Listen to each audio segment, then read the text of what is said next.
बड़ी अहम खबर आपको बता दें, आज फिर सीएम पद की शपथ लेंगे हेमंत सोरेन। शाम 5 बजे गवर्नर दिलाएंगे मुख्यमंत्री पद की शपथ। झारखंड के तीसरी बार मुख्यमंत्री बनेंगे हेमंत सोरेन। कल ही गवर्नर से मिल करके पेश किया था सरकार बनाने का दावा। ये इस वक्त की बड़ी अपडेट आपको बता रही है। शाम 5 बजे गवर्नर हेमंत सोरेन को मुख्यमंत्री पद की शपथ दिलाएंगे। बीते दिन चंपई सोरेन ने मुख्यमंत्री पद से इस्तीफा दिया और आज हेमंत सोरेन सीएम पद की शपथ लेंगे। ये बड़ी अपडेट झारखंड से आपको बता रहे हैं। शाम 5 बजे शपथ ग्रहण समारोह होगा। शाम 5 बजे गवर्नर मुख्यमंत्री पद की शपथ हेमंत सोरेन को दिलाएंगे। देखिए, आपको बता दें कि रांची हाईकोर्ट की तरफ से हाल ही में हेमंत सोरेन को जमानत मिली है। 31 जनवरी को हेमंत सोरेन की गिरफ्तारी हुई थी। उसके बाद से ही लगातार हम देख रहे थे कि किस तरीके से हेमंत सोरेन पर गाज गिरती जा रही है, उनकी मुश्किलें बढ़ती जा रही है। कल्पना सोरेन उसके बाद सामने आई। कहीं ना कहीं सियासी गलियारों में खबरें चली कि कल्पना सोरेन हो सकती है झारखंड की अगली मुख्यमंत्री। लेकिन जब हेमंत सोरेन ने मुख्यमंत्री पद से इस्तीफा दिया तो चंपई सोरेन ने झारखंड की कमान संभाली और कल चंपई सोरेन ने मुख्यमंत्री पद से इस्तीफा दिया है। आज शाम 5 बजे शपथ ग्रहण समारोह होगा।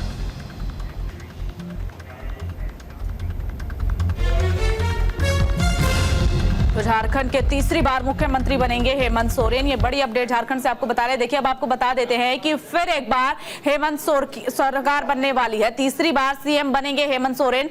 राज्यपाल ने भेजा है सरकार बनाने का न्योता। हेमंत सोरेन आज ही शपथ लेंगे सीएम पद की। गिरफ्तारी से पहले आपको बता दें कि इस्तीफा दिया था हेमंत सोरेन ने सीएम पद से। चंपई सोरेन को उसके बाद झारखंड का मुख्यमंत्री बनाया गया था। चंपई सोरेन ने सीएम पद से इस्तीफा बीते दिन दे दिया है।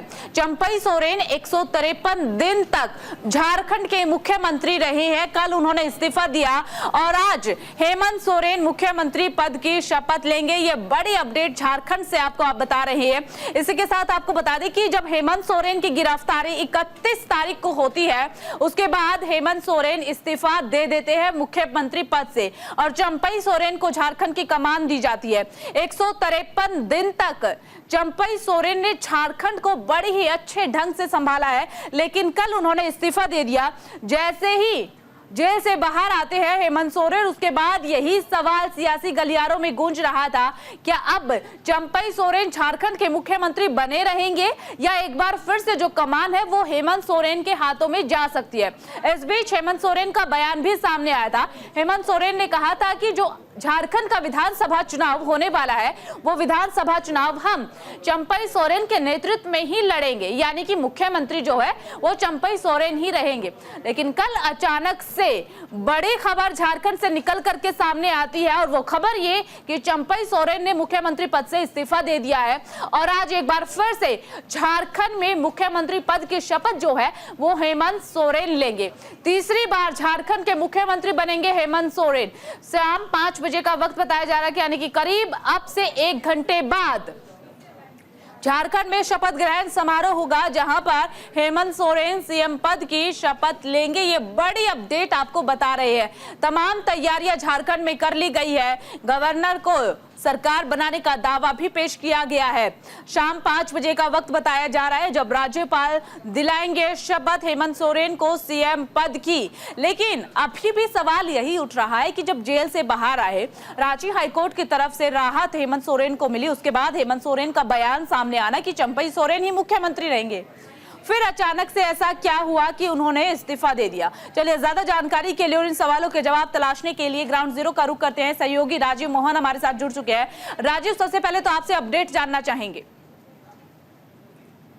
देखिए, सबसे पहले यही है कि चंपई सोरेन ने कल जब इस्तीफा दिया तो राज्यपाल के तरफ से कल 7 जुलाई के लिए जो है नई सरकार गठन करने के लिए समय दिया गया था। लेकिन आज अचानक फिर से जो है उसमें परिवर्तन किया गया और आज शाम ही हेमंत सोरेन जो है तीसरी बार मुख्यमंत्री की शपथ ले रहे हैं, जिसकी चर्चा हो रही है, लगातार सियासी गलियारे में हो रही है कि हेमंत सोरेन माफ किया जाएगा वो हेमंत सोरेन जेल से आने के तत्काल बाद से सक्रिय हो गए और विधायक दल की बैठक हुई। विधायक दल की बैठक में उनको पार्टी का विधायक दल करने तक चुन लिया गया। उसके बाद वो आज शपथ ले रहे हैं। लेकिन देखिए, ये बहुत बड़ी बात है कि चंपई सोरेन को उन्होंने एक तरह से अपना जिम्मा दे के गया था और ऐसा लगता था कि चंपई सोरेन को उन्होंने मुख्यमंत्री का पद नहीं दिया था, बल्कि चंपई सोरेन महज एक मुख्यमंत्री का मुखौटा बन के रह गए, क्योंकि उनके निकलते ही उनको जैसे ही वो जेल से बाहर निकलते हैं वो पद जो है मुख्यमंत्री का पद सीधे उनसे मांग लेते हैं और कहते हैं कि भाई हम विधायक दल के नेता होंगे और हम मुख्यमंत्री बनेंगे, ऐसा चर्चा हो रही है। तो ये बहुत ही राजनीति के लिए कह सकते हैं कि ये विडंबना है कि आखिर इस तरह की राजनीति में ये कहीं कह नहीं सकते कि ये एक परिपक्व राजनीति का हिस्सा नहीं हो सकता है। राजीव, एक चीज और आपसे जानना चाहेंगे, जब रांची हाईकोर्ट की तरफ से हेमंत सोरेन को राहत मिलती है तो सियासी गलियारों में यही सब सवाल गूंज रहे थे जिन बातों का आप जिक्र भी कर रहे हैं कि चंपई सोरेन अभी मुख्यमंत्री है झारखंड के, क्या आगे भी मुख्यमंत्री बने रहेंगे या फिर नहीं? इन सभी सवालों पर विराम लगाते हुए हेमंत सोरेन की तरफ से बयान आता है और कहा जाता है कि विधानसभा चुनाव जो है वो हम चंपई सोरेन के नेतृत्व में ही लड़ेंगे। फिर अचानक से कल चंपई सोरेन का इस्तीफा दे देना।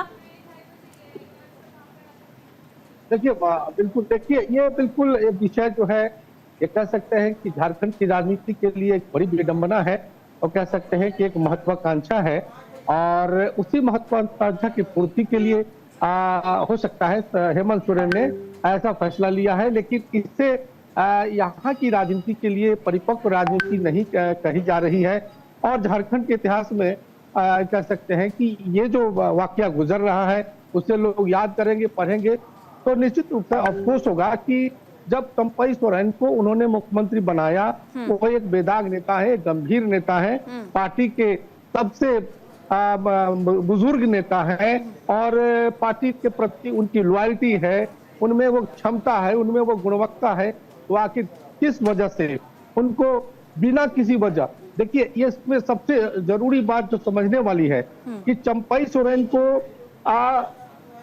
बेवजह कोई किसी तरह की कोई अगर बात आती, किसी तरह की कोई परेशानी आती उनके सरकार चलाने में या किसी तरह का कोई, बिल्कुल राजीव, यही सवाल है कि कोई परेशानी होती या फिर राजनीति गर्म नजर आती कि किसी बवाल को लेकर के, किसी मुद्दे को लेकर के बवाल मचा हुआ है या फिर पार्टी के अंदर अंदरूनी कोई छुटपुट खबरें सुनने को मिल रही है, इस तरीके की कोई खबर झारखंड से सुनने को और देखने को नहीं मिली। बल्कि जब भी मंत्रियों से, नेताओं से बातचीत होती थी तो कहा जाता था कि चंपई सोरेन बखूबी अपना काम कर रहे हैं, बखूबी अपने जिम्मेदारी निभा रहे हैं और अच्छे ढंग से सरकार चला रहे हैं।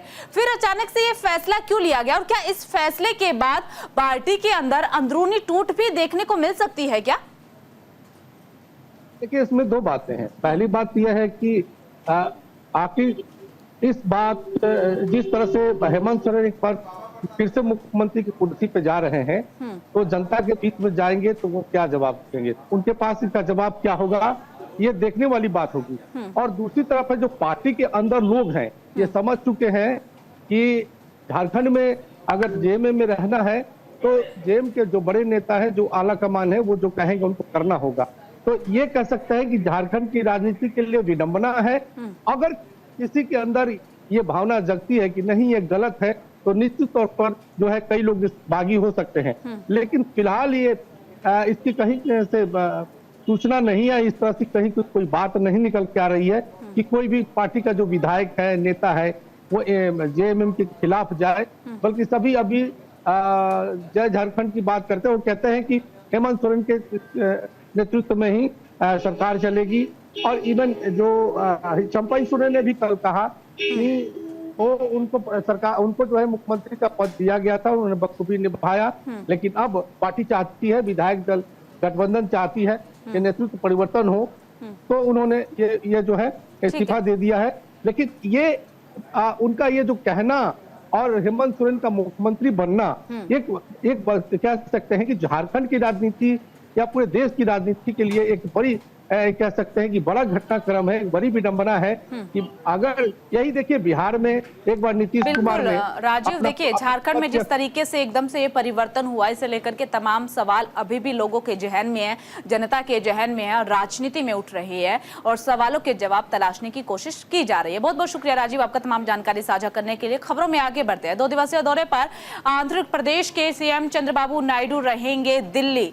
आपको बता दें कि सीएम नायडू ने प्रधानमंत्री नरेंद्र मोदी नितिन गडकरी से मुलाकात की है। तो ये दिल्ली से बड़ी अपडेट इस वक्त आपको बता रहे हैं। सीएम नायडू ने पीएम मोदी नितिन गडकरी से मुलाकात की। इनके अलावा केंद्रीय मंत्री राम मोहन नायडू ने भी भेंट की है।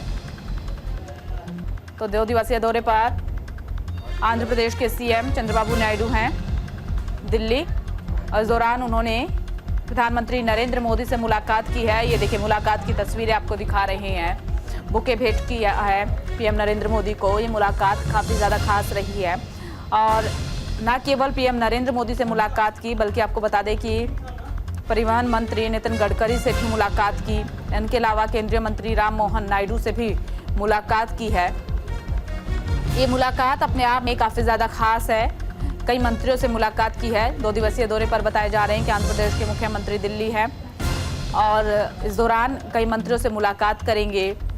आंध्र प्रदेश के कई विकास के मुद्दों को लेकर के चर्चा करते हुए भी नजर आ सकते हैं। कई चीज़ें हैं आंध्र प्रदेश को लेकर के जो पीएम नरेंद्र मोदी के समक्ष रखी हो सकती है। इस तरह की खबरें भी मिल रही है।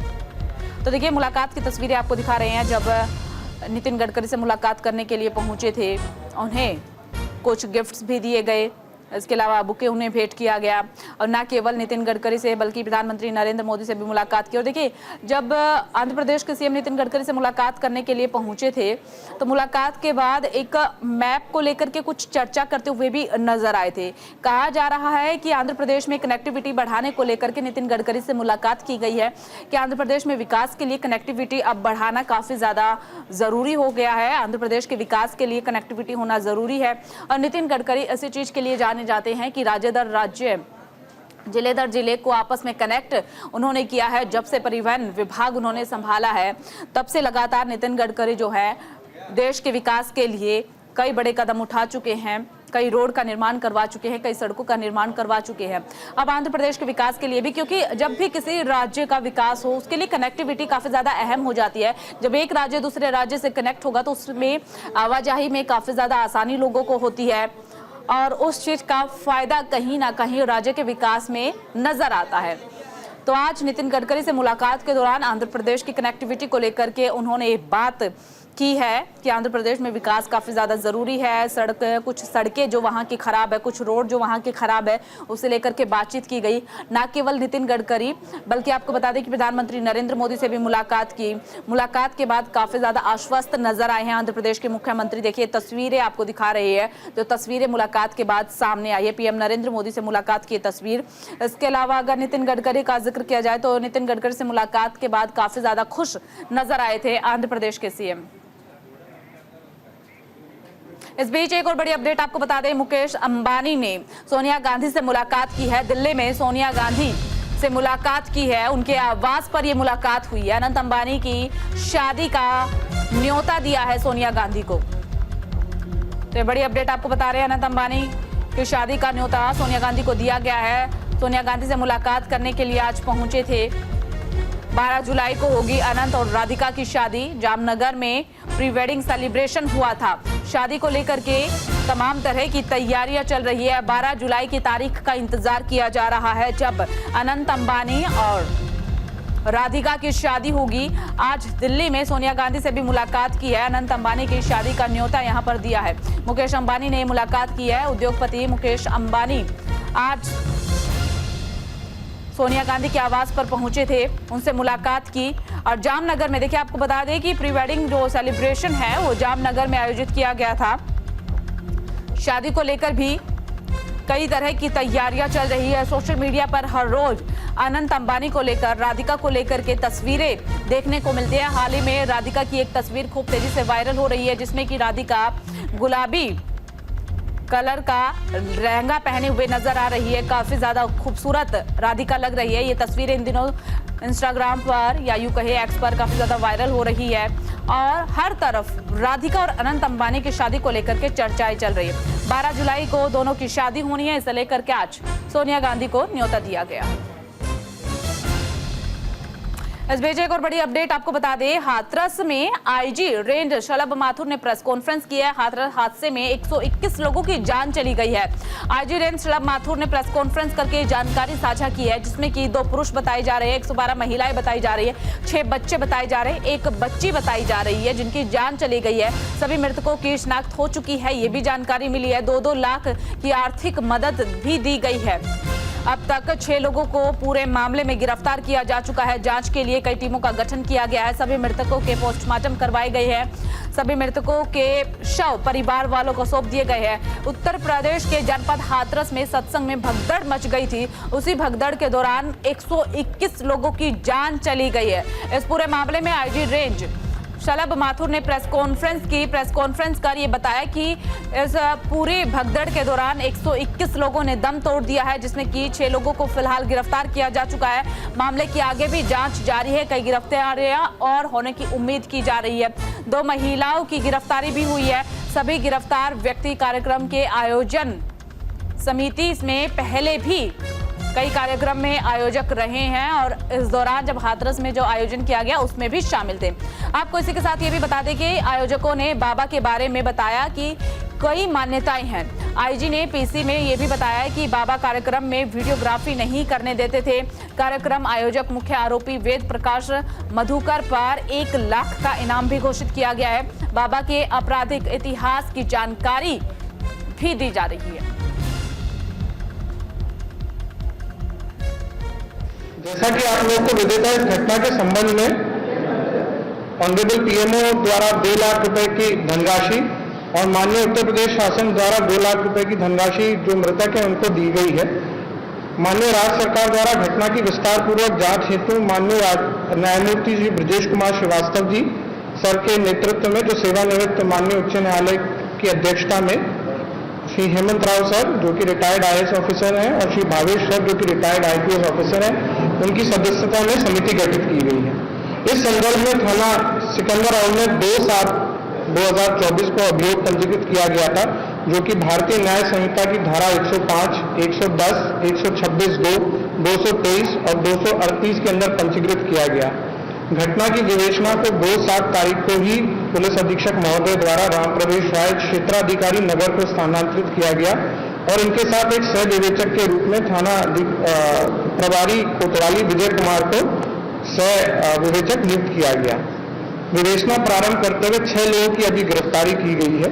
विवेचना के क्रम में एडीजी जोन आगरा द्वारा भी सभी जनपद में निर्देशित किया गया है अपने जनपद में गिरफ्तार। दिनांक 2/7 को जनपद हाथरस के पुलिस थाना सिकंदर हाउ ग्राम फुलगढ़ी मुगलगढ़ी में एक बेहद दुखद घटना हुई, जहां पे श्री सूरजपाल उर्फ नारायण साकार बाबा, जिनको भोले बाबा भी कहते हैं, के सत्संग आयोजन के अंदर भगदड़ मचने से कई लोगों की मृत्यु हो गई।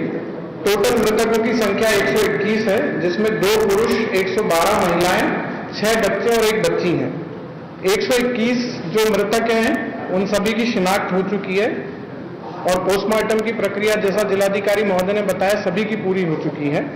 इसमें जनपद हाथरस के 19 हैं, बदायूं के 6 हैं, ललितपुर का 1 है, कासगंज के 10 हैं, अलीगढ़ के 17 हैं, शाहजहांपुर के 5 हैं, आगरा 18 हैं, फिरोजाबाद 1 है, गौतम बुद्ध नगर 1 है, एटा से 10 हैं, मथुरा 11, औरैया 2, बुलंदशहर 5, पीलीभीत 2, संभल 2, लखीमपुर 1, उन्नाव 1, गाजियाबाद 1, ग्वालियर 1, मुरैना मध्य प्रदेश में 1, पलवल हरियाणा में 1, फरीदाबाद हरियाणा में 4 और डीग के 1 लोग हैं। तो टोटल 121 की संख्या है।